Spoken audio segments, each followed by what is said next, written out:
Ya estamos de vuelta y como le dije antes de la pausa, hoy es lunes de análisis y le corresponde el turno al periodista Luis Antonio Vidal. Él es el presidente de la Asociación Tabasqueña de Periodistas y aparte es columnista en el periódico Tabasco Hoy. Siempre sus análisis son importantes. Luis Antonio, ¿cómo estás? Muy buenos días. Hola Gerardo, ¿cómo estás? Qué gusto saludarte. Buenos días, Elena. Buenos días Bienvenido, a todo el Luis. auditorio. Bienvenido. Oye, pues de Judas, de partidos y de traiciones. Como hablando de mujeres y traición. ¿Cómo ves? Más o menos. Así dice nuestro amigo Vicente. Sí. Pues mira, yo creo que el tema se presta por la temporada que acabamos de pasar y retomé la semana pasada esto del Evangelio según Judas.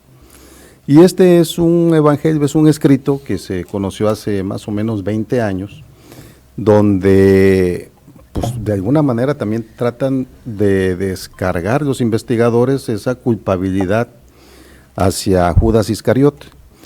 Y de acuerdo a este escrito, pues Judas no es una persona malvada, no es una persona que haya traicionado la confianza de Jesús, sino por el contrario, es el discípulo más cercano a Jesús, es el discípulo de mayor proximidad a Él, de mayor confianza y quien tiene que cumplir un papel en esa historia y tiene que ayudar a Jesús a despojarle de su cuerpo y para que pueda asumir el papel que todos conocemos a través de su espíritu.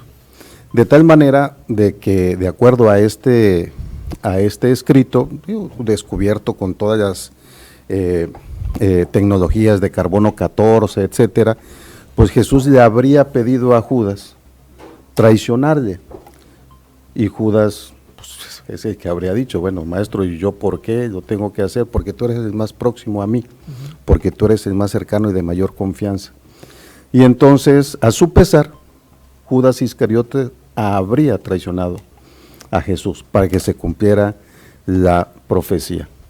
Y esto lo retomo, lo planteo, lo recuerdo, porque pues es un asunto de una traición pactada.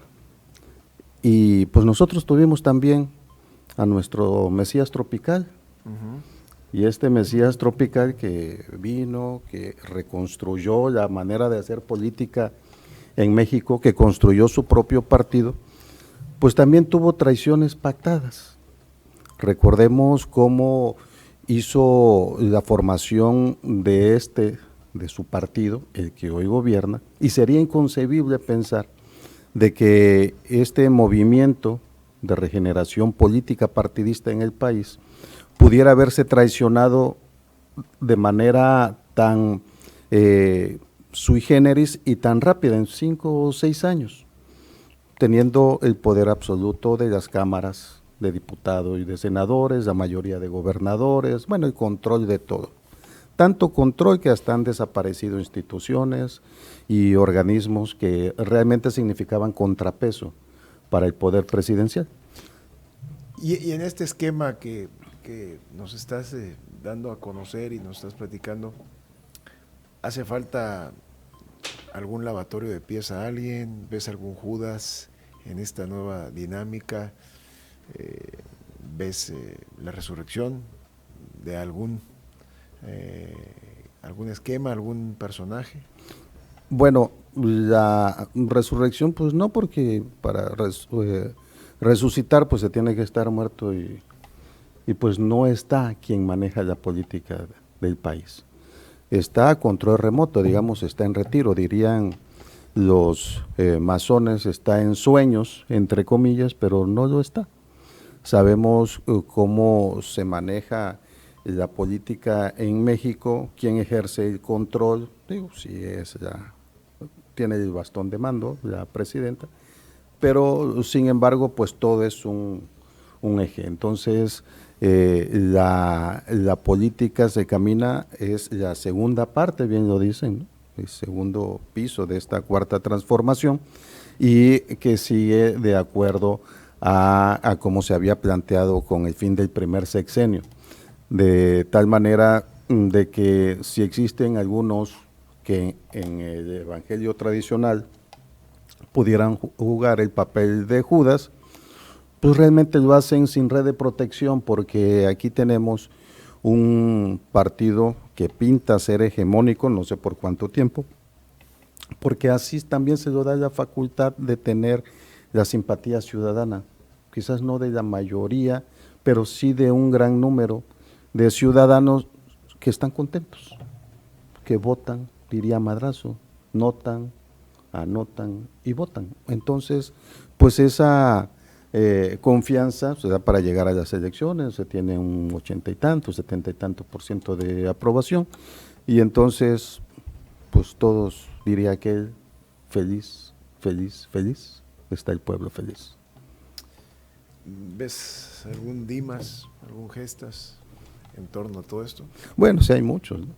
Sí hay bastantes, pero está el caso de Segalmex, y entonces pues estarán con él en el paraíso.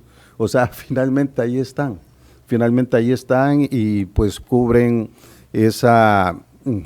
pues ese manto, o sea, se cubren con ese manto desafortunadamente de la impunidad de, como decía Juárez, a los amigos justicia y gracia, ¿no? Y entonces en esto aquí se cumple también ese principio juarista que tanto se enarboló durante estos 6 años. Oye, ¿ves en torno a toda esta dinámica de esta conversación algún tipo de crucifixión rumbo a los próximos tiempos? No, yo no lo veo. Yo no lo veo, incluso veo también que los fariseos, los escribas están muy mermados. Bueno, ya unos ya están de aquel lado, ¿no?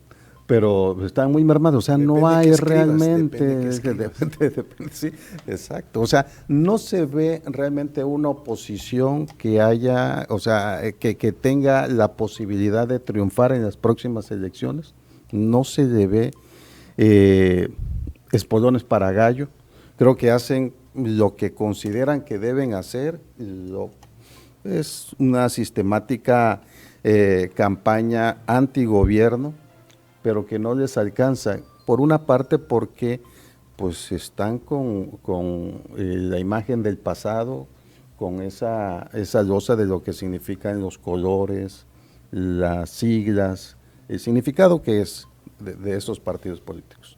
Y otra pues que son los mismos que han venido y que han cometido también muchos errores, entonces es algo difícil, es cuestión de tiempo, ¿no? ¿No ves crucifixión? ¿Ves que los compromisos siguen y no ha llegado alguien para que sea objeto de una crucifixión para poder hacer un cambio de estafeta en torno a acomodar justamente las fichas? Es que se apuesta a los errores del adversario, se apuesta a los errores de quien está gobernando, pero hace falta un líder, se necesita un líder realmente, un líder social, y que no se ve en la oposición, diría el que está descansando en Palenque, pues son puros fifís, o sea, fifís en los azules, fifís en los rojos, o gente adinerada, pero no hay un líder social, ese líder que pueda convencer a los que están en desacuerdo con la forma de hacer política, de hacer gobierno mayoritario en el país, pues no hay un líder que pueda tener esa credibilidad, empezando por el asunto, eso de la credibilidad. Luis Antonio Vidal está platicando en cabina en XEBA, pues desde luego en un tono temática de Pascua, de Semana Santa, y esto es importante platicar también de estos temas. Hacemos la pausa. Volvemos. Estamos platicando con Luis Antonio Vidal, él es presidente de la Asociación Tabasqueña de Periodistas y también es columnista de periódico Tabasco Hoy, y bueno, pues hay muchos temas que seguir abordando en torno a la política local, Luis Antonio. Sí, Gerardo, hay muchas cosas en las que, se han acumulado tantos temas, y recientemente, dejando a un lado ya el caso de la Semana Santa, por ejemplo, de la revocación de mandato, que se aprobó por parte de la Cámara de Diputados en Tabasco y que va a surtir efecto en el 2027. Y yo creo que está bien que sea ¿A favor de la revocación? ¿Quién? ¿Tú a favor de la revocación de Bueno, mandato? más que a favor, yo puedo dar mi punto de vista, que es un instrumento correcto, es un instrumento válido, está bien que el mandatario se someta al escrutinio de la gente y que diga, bueno, si no lo estoy haciendo bien, me voy, y si lo estoy haciendo bien, pues me ratifican. Eso está bien. Nada más que ya en el procedimiento hay algunos puntos en los que sí a mí me causa ruido. Por ejemplo, que pidan el 10% de las firmas del padrón electoral. Entonces, pues si la oposición no puede ganar ni siquiera el 5, 6, 7%, pues ya va a recabar el 10%. Entonces, yo creo que eso, pero aparte de que no sé si los opositores, si un ciudadano, porque con el hecho de que un ciudadano solicite el mecanismo ante la autoridad electoral, pues ese ya se puede organizar, dependiendo que se logre ese 10%, que los diputados de oposición decían que querían que se bajara el 2 o 3%. Entonces, yo creo que es muy alto el porcentaje, pero aparte, pues, ¿qué gobernador en el país ha sido destituido de su cargo por revocación del mandato? Bueno, la figura es nueva para estos efectos, pero no, Pues, habían sido destituidos por presidentes, ¿no? Salinas de Gortari influyó muchísimo. En Tabasco se dio el caso de Salvador Neme Castillo, en otros estados también, la famosa concertación, pero así como revocación de mandato, ¿no? Bueno, la revocación del mandato sigue estando en el poder del presidente, de la presidenta. O sea, si la presidenta quiere, se revoca. O sea, se necesita un voto nada más, no se necesita el 10% de los ciudadanos y que ganar. Es un voto nada más el que se necesita para revocar el mandato. Está el caso de Sinaloa con Rubén Rocha. El pueblo se volcó, el pueblo exigió, el pueblo hizo marchas. No pasó nada. Ni va a pasar. Va a seguir gobernando Rocha. Es decir, es un voto nada más que se necesita para la revocación del mandato. El instrumento es muy bonito, muy romántico, muy democrático, pero pues… ¿Políticamente es atractivo? Políticamente es atractivo porque dicen que el pueblo pone y el pueblo quita, y entonces si no cumplo, pues ahí que me quiten. Y si se llega a dar, pues entonces pues hay una maquinaria oficial suficientemente fuerte, suficientemente aceitada, con el suficiente organización para demostrar de que se sigue teniendo el 70 y el 80% de la aprobación de la gente. Y entonces va a decir, bueno, ¿cómo es posible de que se tenga todo gobierno sufre un desgaste en el ejercicio del poder, porque pues, el ciudadano se desencanta por alguna u otra razón, en mínima son, pero se desencanta. Entonces, cuando se ejerce esta figura, pues está en posibilidad de que sea un instrumento de propaganda también, un instrumento de fortalecimiento, de reposicionamiento a la imagen de quien ejerce el poder y que lo tiene. Pero sobre todo, Luis, esto se da en medio de elecciones intermedias, que sería en el 2027 cuando se aplique esta figura, ¿no?, de la revocación de mandato. En el caso de Tabasco, del gobernador, y a nivel nacional con la presidenta Claudia Sheinbaum. Sí, pero creo que va a ser después de las elecciones, pero también pues permite que este mecanismo se organice, se administre electoralmente con esos fines de posicionamiento también de los candidatos. Y pues así lo utilizó Andrés Manuel López Obrador en su momento en el país. Le decían, bueno, ¿para qué? Si las encuestas te dicen el 70%, si las encuestas te dicen el 65% de aceptación, ¿para qué? Bueno, para lograr un reposicionamiento no solamente de la figura presidencial, sino también del partido y también de los candidatos de tu partido. Porque la gente cree que si, por ejemplo, los votos son en contra del presidente o el gobernante, se sale del cargo. Eso es lo que mucha gente cree. Claro que se volcan completamente a las urnas para refrendar su apoyo al presidente. En este caso lo vimos con López Obrador. Pero hay muchas estrategias, digo, eso es para la gente que asiste de propia voluntad. Sí. Pero también pues sabemos que pues está la manipulación, está el asunto de la, pues, de la, Del acarreo.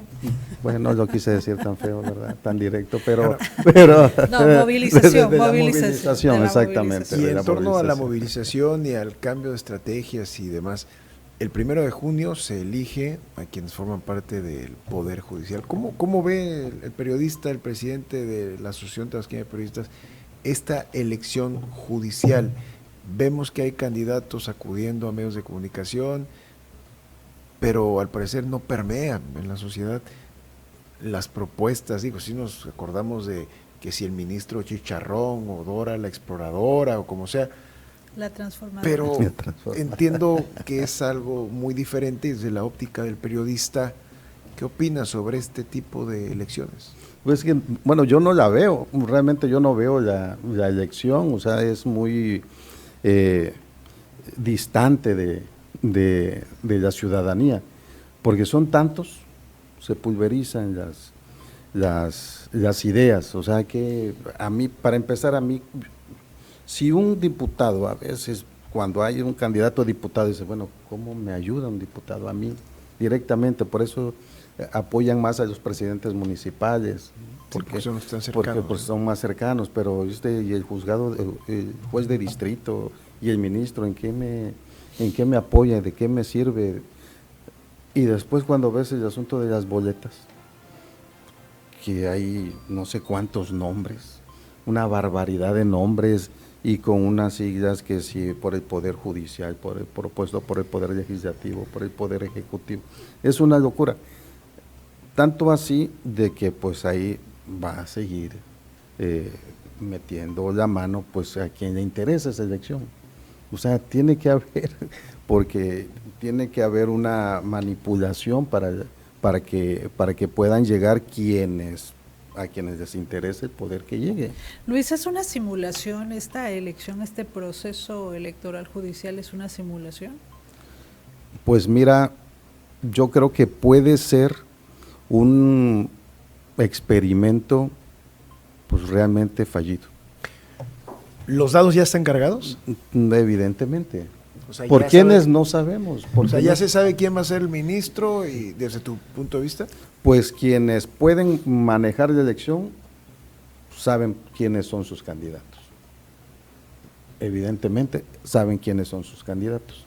El ciudadano no, Gerardo no, Selene no, Luis Antonio no sabe quiénes son esos que están ahí en la boleta. ¿Tú conoces quién es tu candidato a ministro? No. ¿Magistrado? No. ¿A juez sí? Imagínate, ni del candidato a delegado municipal me enteré quién era, y pues a estos, o sea, y lo que es peor, o sea, son los que van a tomar las decisiones en los juzgados. Y bueno, Luis, también, ¿consideras que le hace falta una campaña más, pues más agresiva, intensa a las autoridades electorales? Porque efectivamente, como que el mensaje se pierde entre tanta información y la gente pues simplemente como que no hay una coincidencia o un acercamiento, ¿no?, con esta campaña electoral o con esta elección. Sí, claro, hace falta mucha promoción, pero a lo mejor Selene y tampoco es estar con una manera de sospechosismo, pero pues a lo mejor así está organizado, de que no se difunda y que no se conozca y que pues que voten, aunque vote el 1%, el 2%, sí, no importa, pues si finalmente yo lo que quiero es que quede las personas a quienes a mí me interesa que queden y que voy a movilizar a los electores, a mis electores, para que voten por esta persona. O sea, no me interesa eso. Entonces, ese es el asunto. Yo creo que así está dado, así está organizado, para que haya poca participación de la gente y que pues, para que no exista alguna sorpresa. Y por último, de mi parte, la designación o el nombramiento por parte del Senado de la República de Oswald Lara como magistrado del Tribunal Electoral, y que bueno, ya el PRD ha iniciado una serie de impugnaciones, pues muchos dicen que sería pues un poco parcial en su toma de decisiones. Pues el hecho que estuviera participando como asesor de un candidato, pues lo deslegitima para esa ¿Lo posición. compromete? Sí, no, lo deslegitima, le quita credibilidad y parcialidad, que eso es lógico, ¿no? Fíjate que a diferencia de él, Enedina Juárez, que fue otra de las que fueron electas, ella no se comenta nada, al contrario, es una profesional del derecho que le va a aportar y va a abonar a esta función. ¿Algo más que desees agregar, Luis Antonio Vidal, ya para irnos? No, pues agradecer, Gerardo, Selene, la oportunidad, a todo el auditorio, la oportunidad de poder platicar algunos temas, diseccionarlos un poquito, presentar mi punto de vista, que evidentemente no es la verdad absoluta, sino simplemente es un enfoque de la manera como veo algunos temas. Pues muy importante, pues ya es la segunda vuelta, estás dentro del pool de periodistas de XCBA y nos da mucho gusto que así sea. Y bueno, pues ya cuando corresponda nuevamente el turno para el periodista Luis Antonio Vidal, seguimos platicando con el mismo gusto con el que siempre lo hacemos. Muchas gracias, Luis Antonio. Gracias, Gerardo. Gracias, Luis. Selene. Gracias. Nosotros hacemos la pausa. Esta entrevista la puede ver en YouTube, el canal de XCBA Tabasco, así que no pierda detalle de esta conversación y de otras que hemos tenido en este lunes de análisis. Volvemos.